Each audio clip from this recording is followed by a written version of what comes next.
और ये मुस्तफा फारूक साहब को कहाँ से अल्फाज पढ़े। तो जैसे जैसे वक्त गुजरता जा रहा है आप एक बात समझ लीजिए कि इस देश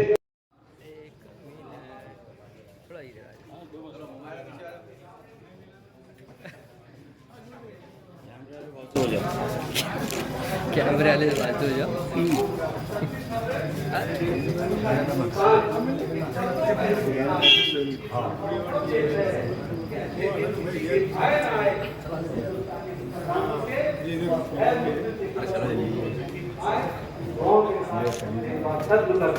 अल्लाह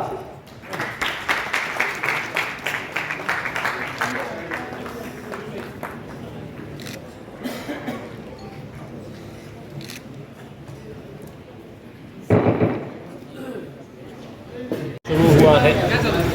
मैं बहुत बहुत मुबारकबाद देता हूँ जनाब मुस्तफ़ा फ़ारूक साहब को, जनाब मुस्तफ़ा मुनीर साहब को, शारिक नक्शबंदी साहब को और उनकी पूरी टीम को अपनी नए ख्वाहिशात पेश करता हूँ और उम्मीद करता हूँ कि जो एडिशन आज वो औरंगाबाद में लॉन्च करे इंशाल्लाह बहुत जल्द वो ऑल इंडिया एडिशन बन के दिल्ली से लॉन्च हो। सब छोटा सा एक पॉलिटिक्स का जो तो सवाल ले लेते हैं उसके बगैर अपना मुकम्मल कैसा होगा। सर आपके जो तो बम्बई से जो तो इलेक्शन लड़ने की तैयारी चल रही थी उसका क्या हुआ? देखिए जो भी है उसके आवाम जहाँ से चाहे कि इसमें और पार्टी के सदर जो है वो तय करते हैं कि किसको इलेक्शन कहाँ से लड़ना है। तो मेरे ख़ायद बैरिस्टर असदुद्दीन अवैसी साहब ने जहाँ से हुक्म दिया वहाँ से लड़ेंगे इंशाअल्लाह।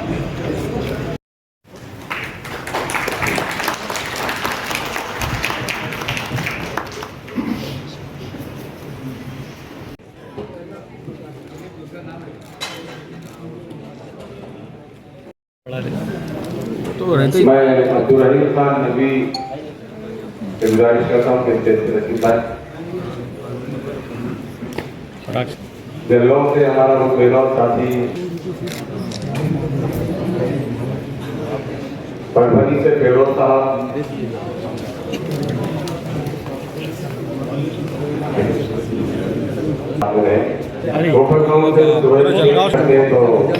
नकली नहीं परभनी से फेरोज साहब जो वहाँ अपना सोशल मीडिया भी चलाते हैं और अखबार के साथ शुरू से जुड़े हैं।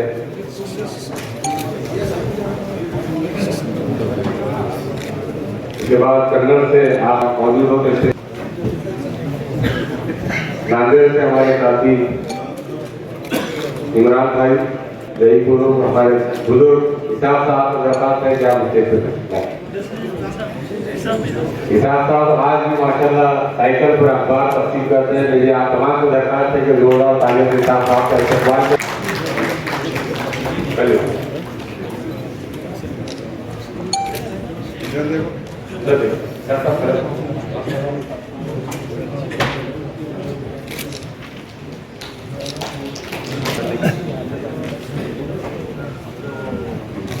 मैं नसीर अहमद खान से भी दरखास्त करता हूँ कि स्टेज पर तशरीफ लाए, पूजा करते हैं। मेरा नाम है नहीं एशिया में काम कर रहे उनका है। हाँ, हमेशा सोशल मीडिया के जरिए बेबाक सवाल पूछने वाले अच्छे से पहचानते हैं संजय कनेगा साहब।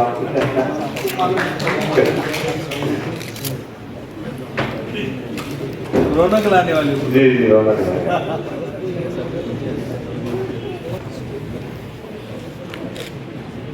अब्दुल कयूम साहब की मुबशिर आपसे दरखास्त है कि आप स्टेज पे आए। परवीन बाजी यहाँ अगर मौजूद हो तो स्टेज पर तशरीफ लाएं। जकीउद्दीन सिद्दीकी साहब जो इस वक्त हिंदी की जिम्मेदारी संभाल रहे हैं। काजी साहब, फरीद साहब,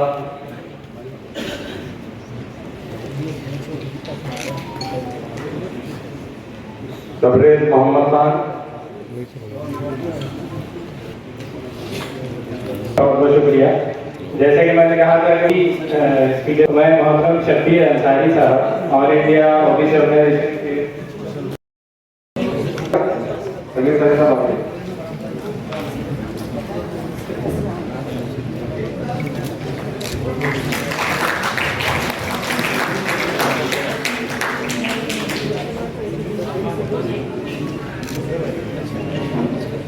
सबके हाथ में एक एक दे दो, सबके हाथ में। क्या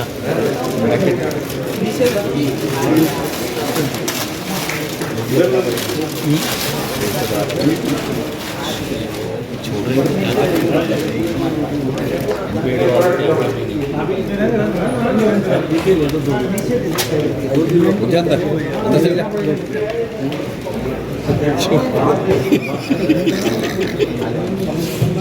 थोड़ी देर उसको नीचे ले लो उसको।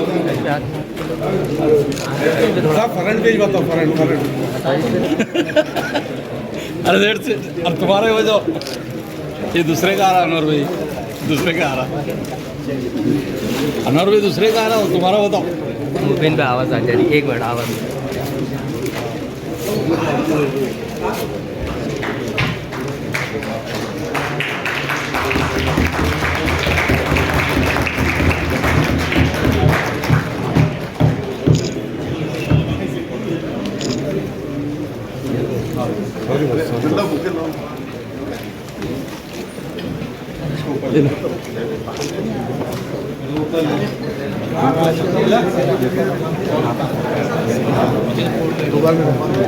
युवा खान साहब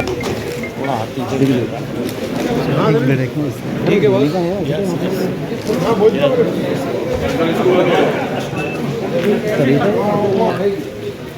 मतलब तो कई सारा साहब जो मुस्तफा फारूक साहब का इस्तेमाल कर रहे हैं, एक 5 मिनट का वक्त अगर आप दे दें तो उसके बाद ये बात देखें इंशाल्लाह इस्तेमाल को हम रख लेंगे। हम सब जानते हैं कि पूरे मुल्क के नुमान से आरक्षण की बात चल रही है और हमारे स्टेट में तो गालिबन वो मोस्ट का, और जो लोग ऑफिशियली भी हकदार है कि सरकारी कमेटीज ने जिनको कहा कि आरक्षण मिलना चाहिए, कोर्ट ने कहा कि जिनको आरक्षण मिलना चाहिए, मुसलमानों के इस प्रोग्राम के एक अहम और अहम जो हमारे नहर के मेंबर ऑफ पार्लियामेंट मोहतरम इम्तियाज अली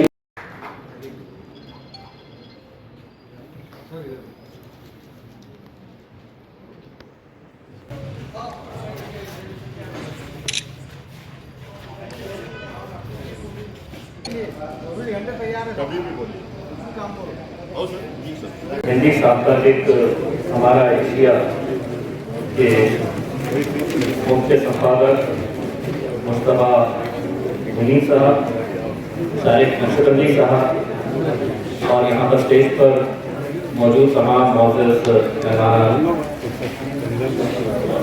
आज का ये इनॉग्रल इशू जो हमारा एशिया हिंदी साप्ताहिक का अभी रिलीज किया गया है, उसका मेन हेडलाइन जो है वो मुस्लिम आरक्षण के ताल्लुक से है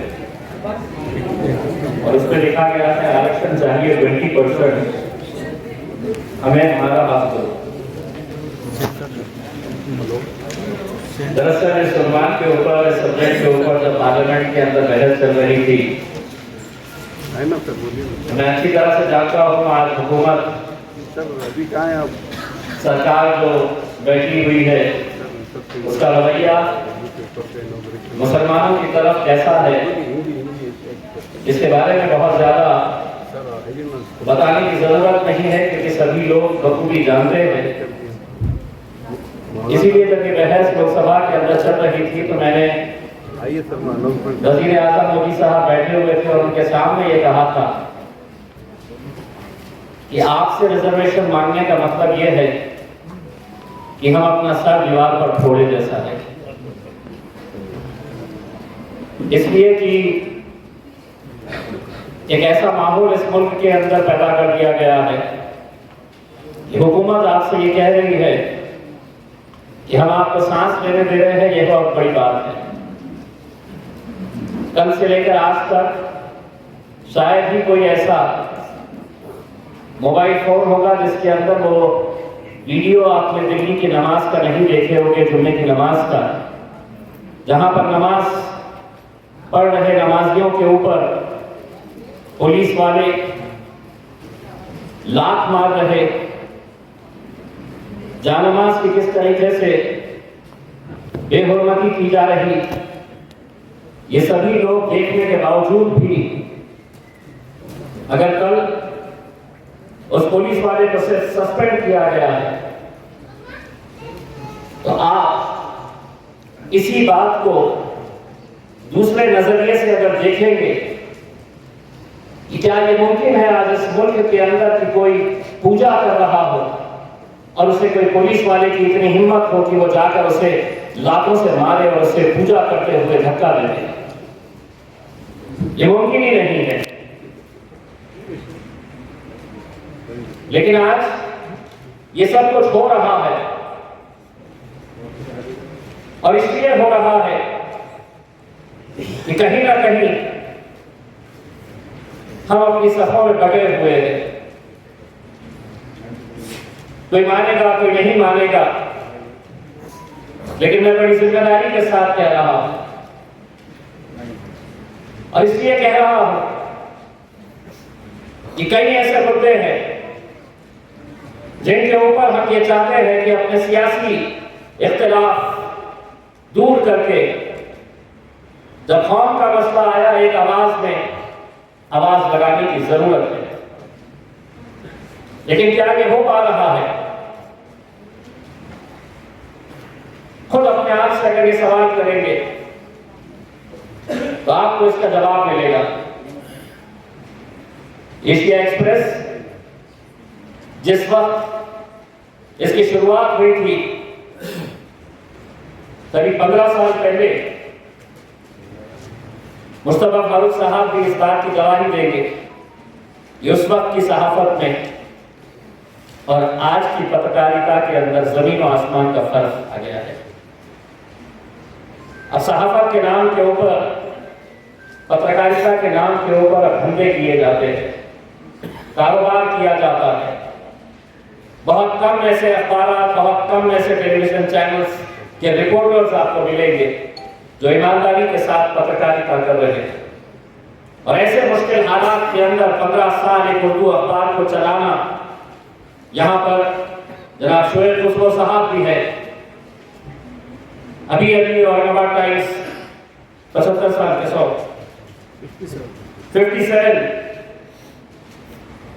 57 साल से एक उर्दू अखबार निकालना कोई मामूली बात नहीं है। जब हमारे हाथ में आता है तो हम उसका सिर्फ हम कीमत कितनी दे रहे हैं उससे अंदाजा लगाते हैं। लेकिन एक उर्दू अखबार निकालने के लिए कितनी मेहनत और मशक्कत करनी पड़ती है। क्या ये सही नहीं है कि कोविड के बाद पूरे न्यूज़पेपर इंडस्ट्री को एक बहुत बड़ा झटका पड़ा है। बड़े बड़े ऑर्गेनाइजेशंस के न्यूज़पेपर बंद कर दिए गए और सबसे ज्यादा अगर नुकसान किसी का हुआ तो उर्दू अखबारात का। वो इसलिए ये हुकूमत जब आई तो सबसे पहले उन्होंने वार किसी के ऊपर किया तो उर्दू अखबारात की एडवर्टाइजिंग के ऊपर। जो एडवर्टाइजिंग का बजट फिक्स हुआ करता था, उसकी कैटेगरी फिक्स थी, उन्होंने उस अखबार के ऊपर पहले हमला किया। नतीजा यह हुआ इस मुल्क के अंदर समों से उर्दू अखबार जो है वो बंद पड़ गए।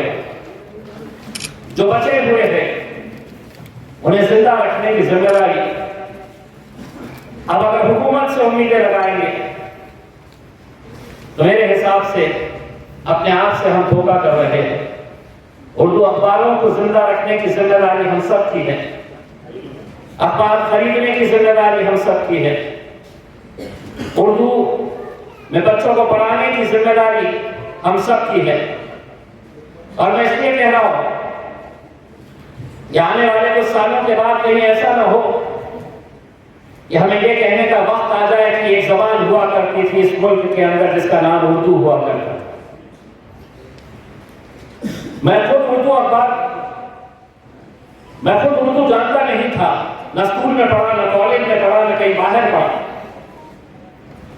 लेकिन अखबार में जो फिल्मों के कॉलम आते थे, वो फिल्मों के कॉलम पढ़ते पढ़ते आज अल्हम्दुलिल्लाह पूरा का पूरा उर्दू अखबार में पढ़ सकता हूं। तो ये उर्दू को भी जिंदा रखना हमारे लिए बहुत जरूरी है। आज वैसे मीडिया के अलग अलग प्लेटफॉर्म्स आ रहे हैं जिसमें सोशल मीडिया का भी एक बड़ा प्लेटफॉर्म है। और जैसा मैं आपको बताया, ये हुकूमत जब सरकार में आके बैठी तो उन्होंने सबसे पहला अगर कुछ काम किया तो उन्होंने ये कहा कि एजेंसीज को तो हम वैसे भी अपने कब्जे में ले लेंगे, चाहे वो इन्वेस्टिगेटिंग एजेंसीज कोई भी हो। अब हाई कोर्ट के और सुप्रीम कोर्ट के जज अगर रेजिग्नेशन देकर अगर भारतीय जनता पार्टी के टिकट के ऊपर इलेक्शन लड़ रहे हैं तो आप सोचिए ये मुल्क कहां चला गया। आप सोचिए ये जिस अदलिया के उस मुकाम के ऊपर वो जज बैठा हुआ है और वो रिजाइन करके ये कहता है कि अब मैं भारतीय जनता पार्टी के टिकट के ऊपर इलेक्शन लड़ूंगा, तो उसने जब फैसले दिया होगा तो किसके हक में दिया होगा, किसको नाराज नहीं कर सकता है वो अच्छी तरह से जानता है। इसलिए पार्लियामेंट के अंदर मैंने भी ये मांग की थी कि अगर कोई पुलिस कमिश्नर हो, आर्मी का आर्मी चीफ हो, सुप्रीम कोर्ट या हाई कोर्ट का जज हो, रिटायरमेंट लेता है या उसका रिटायरमेंट होता है तो कम से कम 3 साल का एक कूलिंग पीरियड होना चाहिए। 3 साल के बाद, उसके रिटायरमेंट के बाद हुकूमत में उसको सियासत के अंदर आने का फैसला करना चाहिए, क्योंकि ये वो पोस्ट है अगर सबको अगर ये पता चल गया कि हुकूमत इनकी है, मुझे इनके साथ इलेक्शन लड़ने का है, तो वो कहीं पर भी इंसाफ नहीं करेगा और उसके शिकार सबसे ज्यादा हम होंगे। तो आज इस माहौल के अंदर हम जी रहे हैं। आज ये सोशल मीडिया का दौर बहुत पावरफुल हो गया है। अब व्हाट्सएप के ऊपर आपको खबरें, चटपटी खबरें, कैसा उसकी हेडलाइन कितनी तामझाम करके बताना है कि मजबूर हो जाए खोलने के लिए। डॉक्टर शोएब साहब चले गए, लेकिन पार्टी में थे ही नहीं कभी। शोएब साहब की पार्टी में थे ही नहीं। मुझे एक हेडलाइन आई यूट्यूब चैनल के जरिए, एमआईएम को बड़ा झटका, शोएब हाशमी शिवसेना ज्वाइन कर लिए। मैंने कहा कि मेरे पास थे कब जो चले गए। तो सिर्फ सनसनीखेज खबरें बताना और इम्तियाज अली के नाम के ऊपर तो जितना टीआरपी ले सकते हैं। मेरे मुखालिफिन से जाकर पूछो ये पंखा क्यों तेजी से नहीं चल रहा है, तो इम्तियाज अली जिम्मेदार है। इतनी तेज धूप क्यों आ रही है? मैं आज जरूरत इस बात की है कि जर्नलिज्म किसी जमाने के अंदर एक नोबल प्रोफेशन हुआ करता था, पत्रकारिता एक नोबल प्रोफेशन हुआ करती थी। मुस्तफा फारूकी साहब मैं एनडीटीवी के लिए जब काम करता था तो प्याज की कीमतें एक वक्त में बहुत आसमान चढ़कर बोल रही थी, हुकूमत गिरने की नौबत आ गई थी कि उस वक्त मुझे ये बताया गया था कि प्याज का किसान जब अपनी फसल निकाल रहा है, वहां से लेके घर तक प्याज जब पहुंचती है तो किसान को क्या मिलता है, बिचौलियों को क्या मिलता है, होलसेल मार्केट में जब जाता है तो क्या मिलता है। तो इसका पूरा स्टोरी कितनी थी तो महज 3.5 मिनट की स्टोरी। लेकिन रोज सुबह 4 बजे उठ के ऊना के करीब शिरूर के पास एक किसान के पास हम जाते। किसान वैसे भी रात में वो किसान फसल निकाल रहा है, एक दिन वो शूट कर लिए, फिर गोडाउन के अंदर उसकी सफाई हो रही है। कुछ दिनों के बाद उसे ट्रैक्टर में भर कर ऊना के मार्केट यार्ड में लाया जा रहा है। किसान को कितने पैसे दिए जा रहे हैं? हमारे दोस्त संजय केनेकर साहब भी आए थे, जोरदार तालियों से इनका भी इस्तेमाल करिए। एक चीज तो तय है, जब इलेक्शन आते हैं ना तो हमारे जैसे सियासतदान अखबारों के कार्यक्रम छोड़ते नहीं है, उनको जाना पड़ता है। पहले से जुड़े हो। मेरे बारे में भी बात करूँगा। तो वो 3.5 मिनट की स्टोरी के लिए कम से कम 8 दिन हमें मेहनत करना पड़ा। आज न वैसी पत्रकारिता रही है, न वैसी कोई स्टोरी आपको प्राइम टाइम के अंदर देखने को मिलेगी। अब प्राइम टाइम का मतलब यह है कि 8 गेस्ट को लाकर बिठाओ जो सबसे ज्यादा चीखने और चिल्लाने वाले हैं, और एक दूसरे को भी किस तरीके से गिराया जा सकता है, एक दूसरे से कैसे स्क्रीन के ऊपर लड़ाया जा सकता है ताकि अपनी टीआरपी बढ़ती रहे, यही आज की पत्रकारिता रह गई। मैं एक बार मुस्तफा फारूकी साहब, हमारे मुनीर साहब, सारे नक्शबंदी साहब, इन सभी को बहुत बहुत मुबारकबाद पेश करता हूँ। बहुत सही वक्त के ऊपर ये हिंदी साप्ताहिक आप लोगों ने निकाला है। मैं अपनी नेक ख्वाहिशात आप सभी को देता हूँ और उम्मीद करता हूँ जो 15 सालों से उर्दू का अखबार आप चला रहे हैं, इंशाअल्लाह ये हमारा एशिया हिंदी साप्ताहिक भी उसी तरह से आप लेकर जाएंगे। मेरी बहुत बहुत नेक ख्वाहिशात है। बहुत बहुत सर, आज हिंदी साप्ताहिक एशिया एक्सप्रेस जो पहले उर्दू था आज हिंदी में तब्दील हुआ है, नवे एडिशन का इजरा अमल में आया, क्या कहेंगे? पहले तो ये बात है कि तब्दील नहीं हुआ, उर्दू अपनी जगह बरकरार है और उर्दू से हम जो है कभी दस्तबरदार हो नहीं सकते।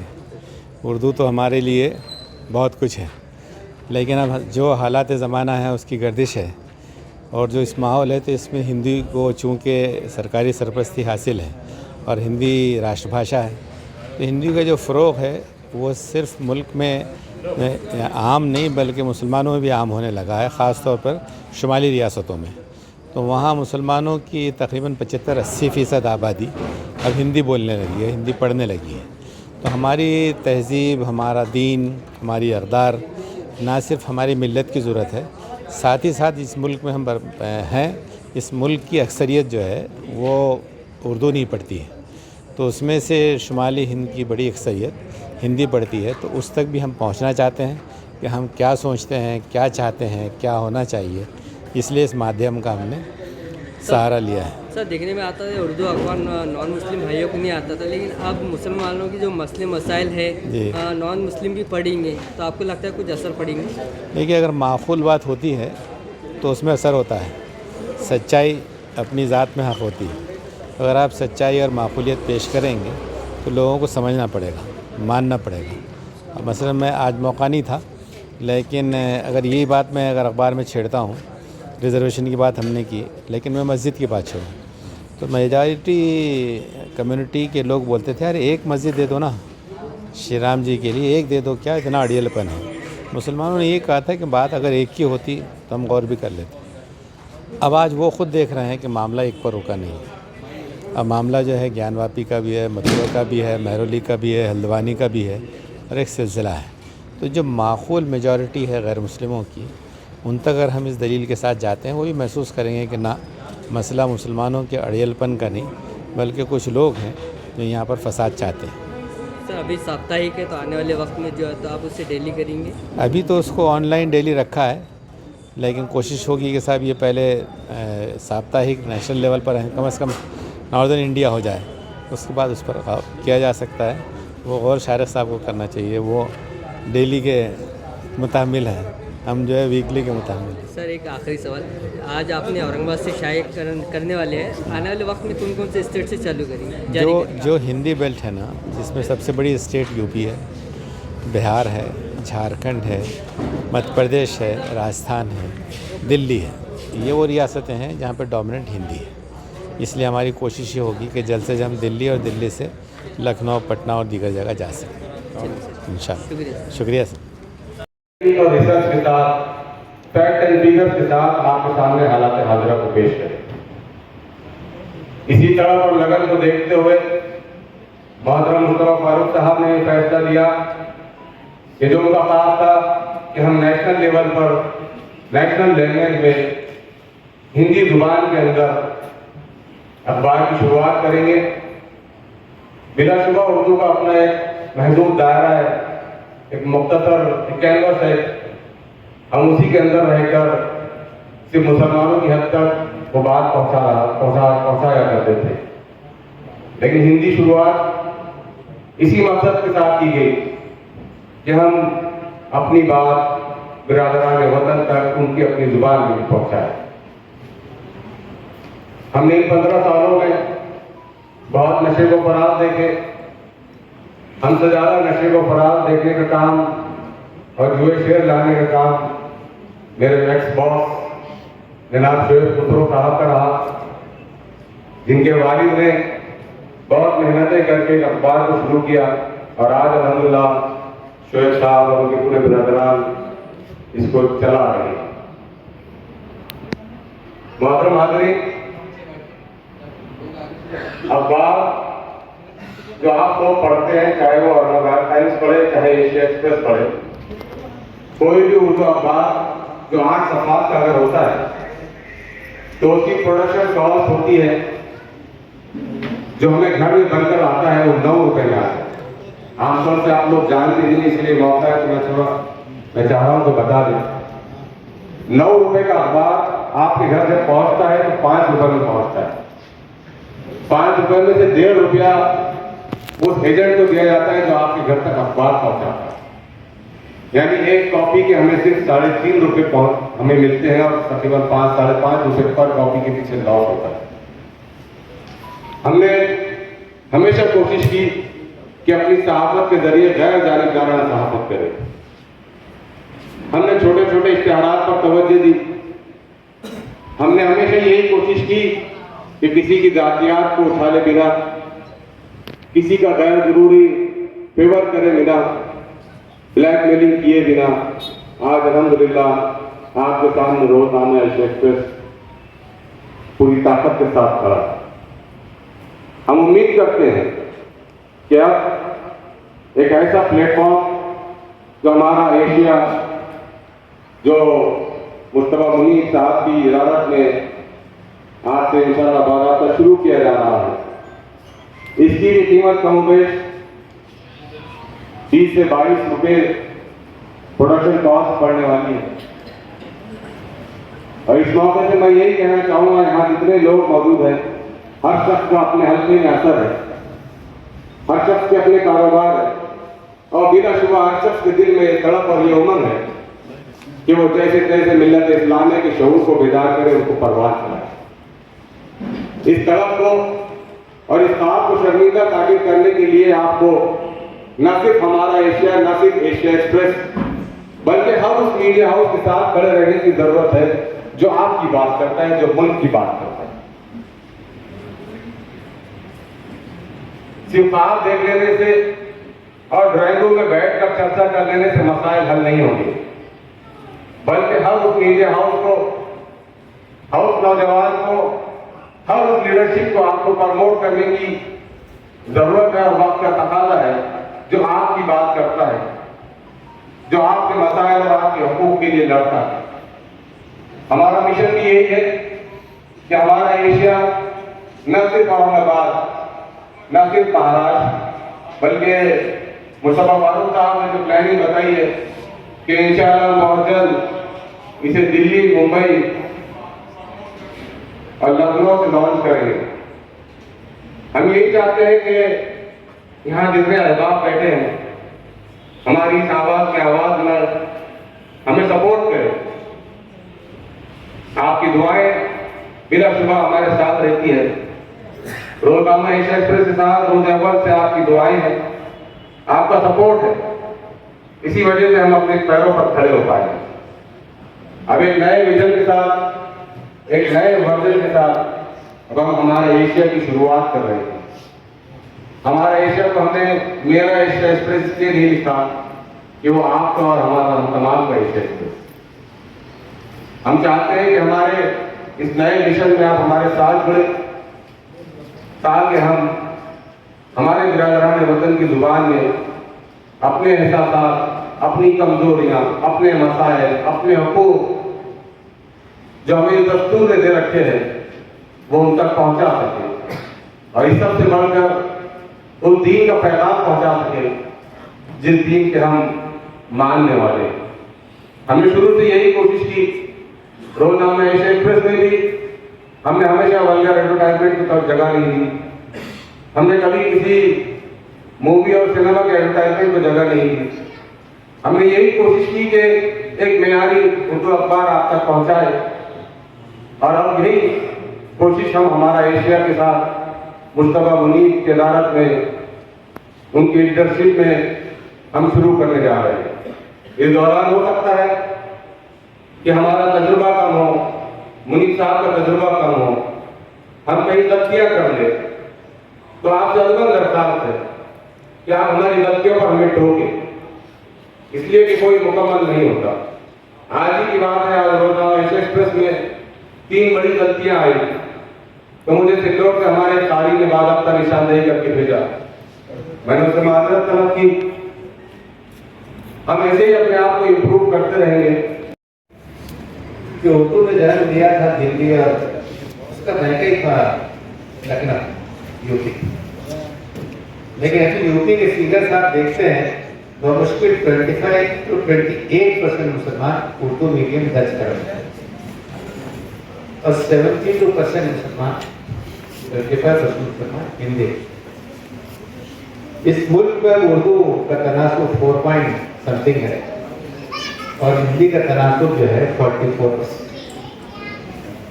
तो जब हुकूमतें सरपरस्ती करती हैं तो इस तरीके से कायम पलट होती है। अब चूंकि हम एक दीन को मानते हैं तो हम कम्युनिकेशन के कायल हैं। कुरान ने बात कही है कि अरबी में इसलिए नाजिल हुआ कि उसके अवली मुखातब अरबी होते हैं, तो किताब उसी लैंग्वेज में नाजिल की जाती है जो उसकी मुखातब जबान कहते सुनने में। और आज की हकीकत यह है कि हिंदी फौकियत इख्तियार करती चली जा रही है, और मैं मुख्तसर करते हुए सिर्फ कोई छोटी सी ऐड करता हूँ। वो ये है कि मुसलमान, हिंदुस्तानी मुसलमानों का तकरीबन 53%, सिर्फ 4 रियासतों का 53% ऑफ इंडियन, यूपी, बिहार, बंगाल, आसाम, ये 4।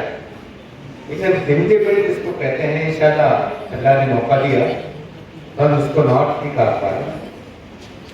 इस माना में कि लखनऊ, पटना, जयपुर, भोपाल, दिल्ली, इंशाल्लाह जल्द हम इसकी कोशिश करेंगे कि यहाँ हमारे साथियों के लोग इसलिए हिंदी वहाँ यहाँ भी पश्चिम महाराष्ट्र में जो मराठी मुसलमान बोलता है उसकी भी जरूरत है क्यों, तो जरूरत तो होगी, लेकिन आपने ये बात ऐड करते थे इसकी जरूरत महसूस होती है कि हम तो उर्दू के लोग हैं, उर्दू पढ़ते हैं, लेकिन हम में से जो लोग मराठी अंग्रेजी पढ़ते हैं वो इस फर्क को बहुत नुमाया महसूस करेंगे कि वो दुनिया दूसरी है, मेन स्ट्रीम में, और उर्दू दुनिया दूसरी है, रहते एक ही मुल्क। और यही वो जो डिवीजन है कम्युनिटीज का, कि मुसलमान जिस तरीके से जिस आइसोलेशन और जो चॉइस किया गया, तो अपनी बोलता है, अपनी सुनता है, जबकि अल्लाह ने उसको इस मुल्क में पैदा किया, इस मुल्क में पैदा किया जहाँ की अक्सरियत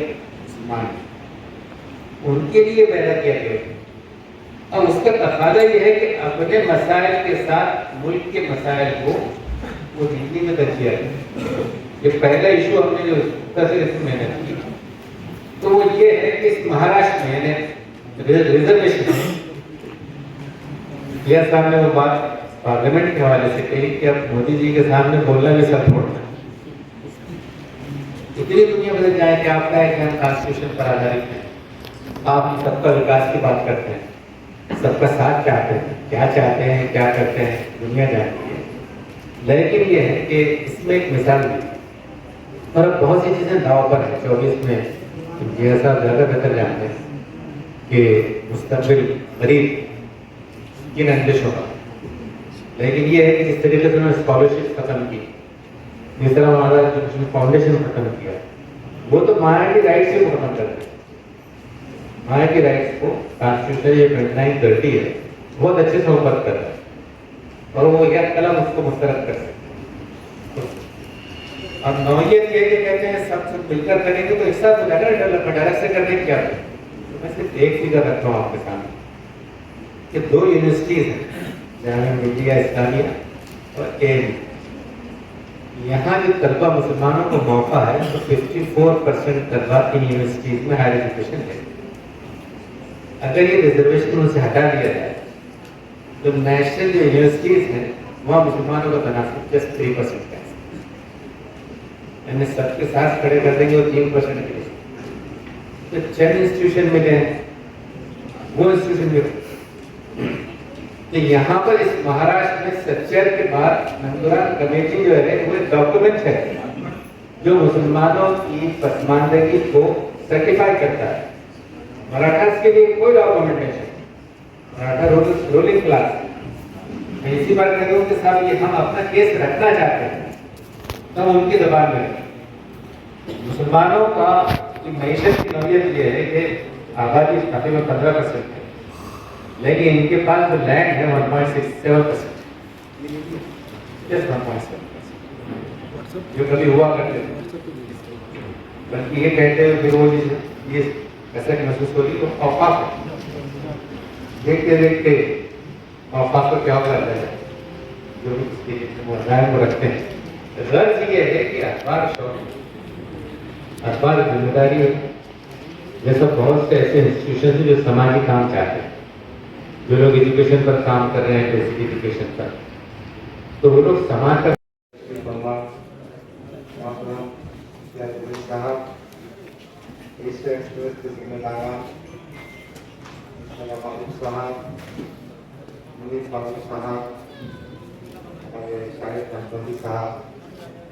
तमाम जिम्मेदार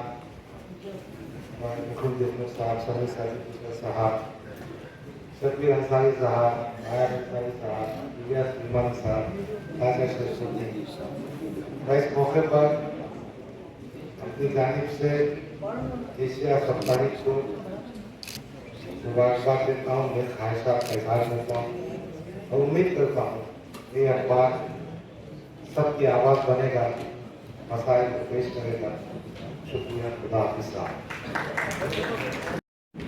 ये साप्ताहिक हमारा एशिया का ये उद्घाटन समारोह है।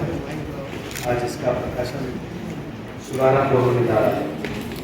इस प्रकाशन शुभारंभ के प्रमुख अतिथि सम्मानीय इस संभाजीनगर के खासदार माननीय मेरे दोस्त भाई, वैसे मुख्य संपादक मुस्तफा फारूक जी, मुस्तफा मुनीब जी, शारिक नशमुंदी जी, डॉक्टर जफर भाई कादरी, हमारे दोस्त, सभी यहाँ आए हुए महानुभाव, नगर सेवक और इस एशिया पे प्रेस के अपना शुभचिंतक सभी सही। तो ये अखबार आने वाले समय में पीड़ित उपेक्षित लोगों के न्याय का एक पत्र बनना चाहिए, क्योंकि हम चाहते हैं सियासत पे लिखने वाले बहुत मिले, बहुत सारे अखबार हैं वो सियासत पे लिखते हैं, फोटो छापते हैं, ये देखो ये सियासत का इधर का आदमी उधर कैसा गले में डाल रहा है।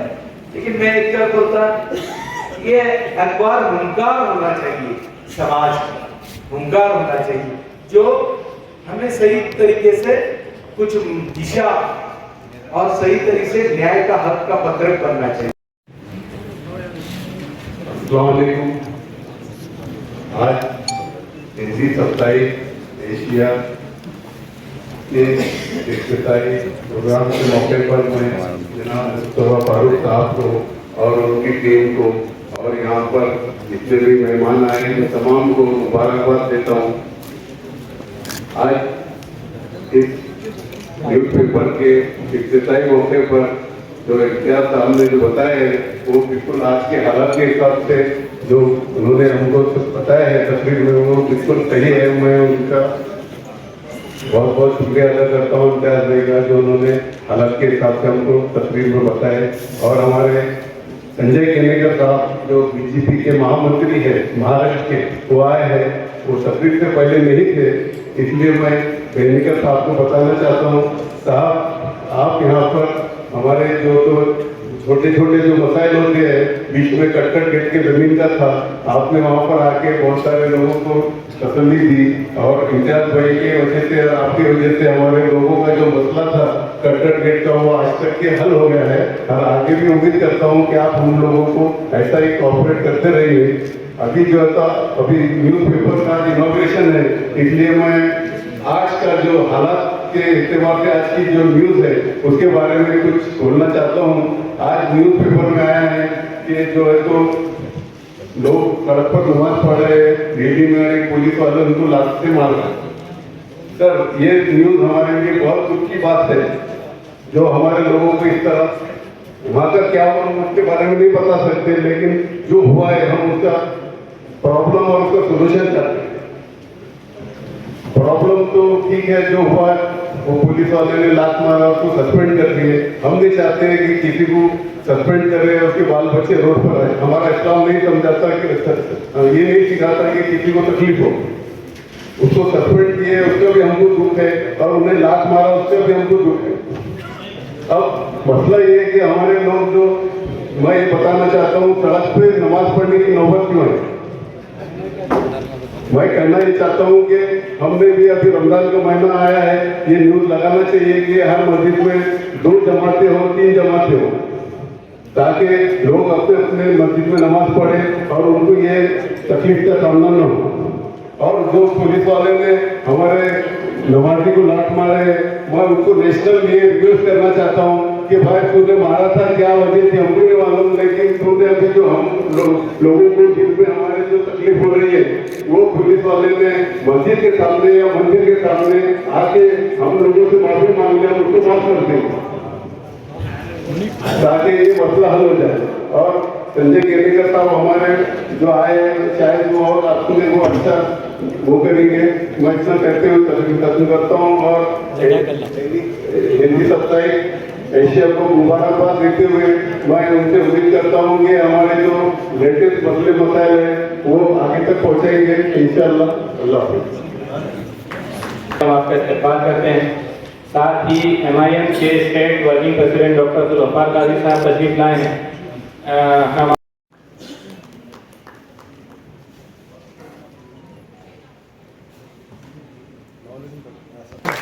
हमारे आपके कहीं के जनाब इम्तियाज अली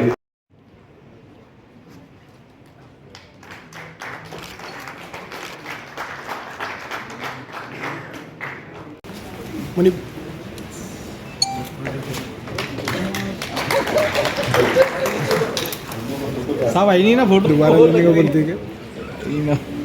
उनको कार्यक्रम की नहीं सियासत वाली फोटो चाहिए। बहुत बहुत शुक्रिया महात्मा इम्तियाज अली साहब का। वो वक्त याद है जो आपने NDTV में ब्यूरो चीफ थे और हमने ईस्ट एक्सप्रेस से एक सिटीजन जर्नलिस्ट का एक वर्कशॉप रखा था, तो उसके लिए आप पूना से एक निकाल कर हमारे लिए आए थे। और अब आप अलहमदुलिल्लाह जो है वो सियासत के मैदान में सरगर्म हैं। मैं इसके बाद अनवर खान साहब से दरख्वास्त करता हूँ कि वो भी अपने ख्याल का इजहार करें। एलोरा कंस्ट्रक्शन के मैनेजिंग डायरेक्टर और हमारे शहर की मालूम शख्सियत अनवर खान साहब। पहले उसकी पूरी तफ्तीश करके लिखी, और इलेक्ट्रॉनिक मीडिया पर फेक न्यूज बहुत ज्यादा आ जाती है, तो कभी कभी उसका हवाला देना भी महंगा पड़ जाता है। अब अखबार निकालने वालों के ताल्लुक से अगर कहा जाए कौन सा फील्ड है जहां पर मुख्तलिफ इक़साम की अवाम मौजूद नहीं है, पॉलिटिशियंस में है, हम जैसे तालीमी काम करने वालों में, मुझे हिमायती माफ करें, दीनी स्टेज पर भी हम देखते हैं कितने इक़साम के लोग हैं।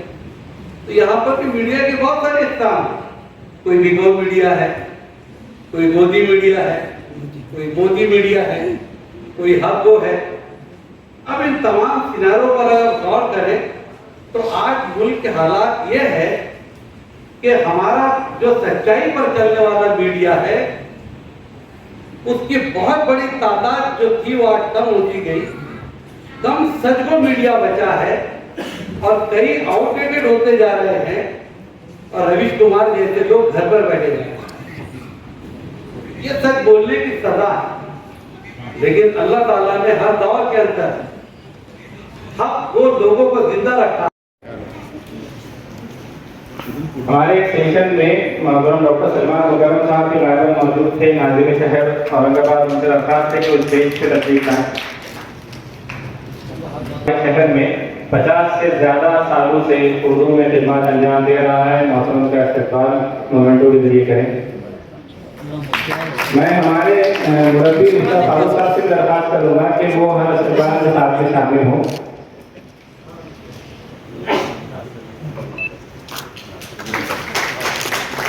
मोहतरम नासिर सिद्दीकी साहब, आपसे दरख्वास्त है कि स्टेज पास इस प्रोग्राम के लिए डॉक्टर करीम ने आपका मोमेंटो के जरिए स्पेशल तस्वीर का मुस्तफा फारूक साहब से दरख्वास्त है। मुस्तफा माँ से दरख्वास्त है कि वो खालिद सैफुद्दीन साहब का इस्तेमाल करें, स्पेन महाराष्ट्र के सेक्रेटरी जनरल। ये ना मैं पैसे लेके आ रहा हूँ। ये चीज़ करती हूँ क्या है से दरख्वास्त रहेगी कि वो रुकन मुस्लिम पसमल्ला बोर्ड मोहतरम मौलाना महबूब रहमान साहब का इस्तेमाल करें।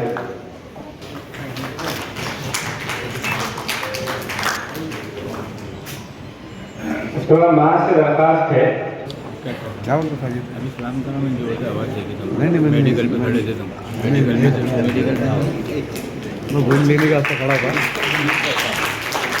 सारे संगठन साहब, सैयद जफर साहब वंचित बहुजन आघाड़ी के तहत और आपके दरख्वास्त को स्टेज पर देखना है।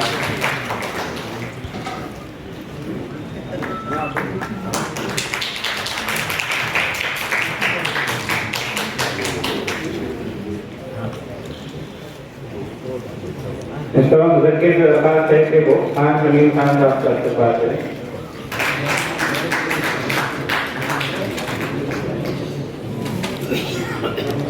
दरख्वास्त है कि वो सैयद जफर साहब का इस्तेमाल करें।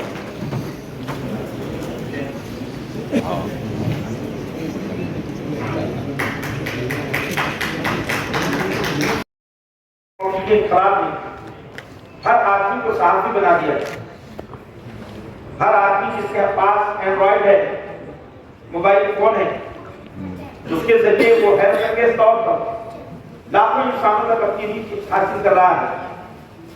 तो इसके इस बात की भी जरूरत है कि हम मवाद को पैदा करने के लिए हालात पर गहरी नजर रखें। बिलाशुबा इस अहम इदारे के जो निगहबान हैं, जो इसके कायद हैं, वो एक जहांगीर है, हालात पर उसकी गहरी नजर है।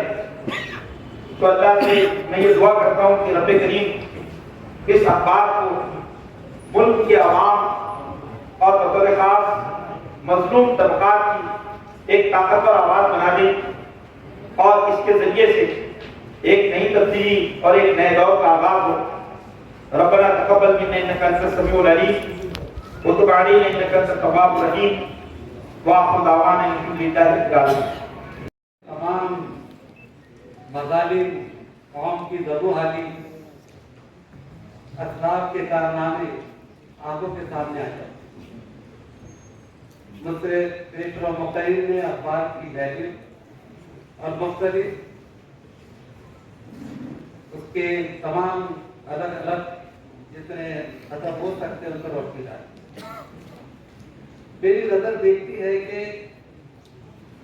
मौजूदा दौर में मीडिया की अहमियत किसी को बोलने की जरूरत नहीं। हम बाज़ाब्ता हुकूमत की लिस्ट में अपने नाम को दर्ज करवा ले ताकि कल कोई कानूनी पेचीदगियों में हम ना उलझे। और इस अखबार प्रिंट के साथ साथ हम भले आज साप्ताहिक अखबार की शुरुआत कर रहे हैं, लेकिन हम आपसे वादा करते हैं इंशाअल्लाह कि न सिर्फ औरंगाबाद बल्कि देश और दुनिया की हर खबर से अपडेट रखने के लिए आपको हर 2-3 घंटे बाद, हर 4 घंटे बाद सोशल मीडिया के जरिए आपसे मुलाकातें होती रहेंगी। हम आपको हफ्ते भर में इंतजार नहीं कराएंगे, हम आपको इंशाअल्लाह डेली अपडेट देंगे। मुस्तफा मुनीर ने बहुत अच्छी टीम यहाँ सेट की है, जो इदारा की जो एडिटोरियल एक तजुर्बा भी रखती है, जो मार्केटिंग का भी एक तजुर्बा रखती है।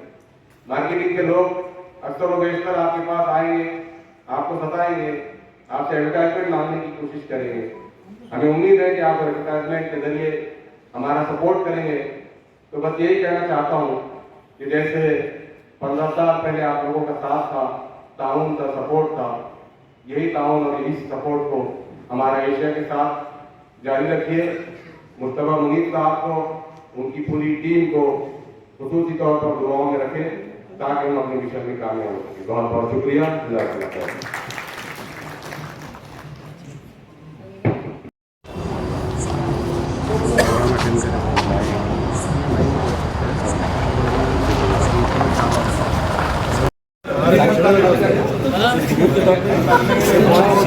हमारी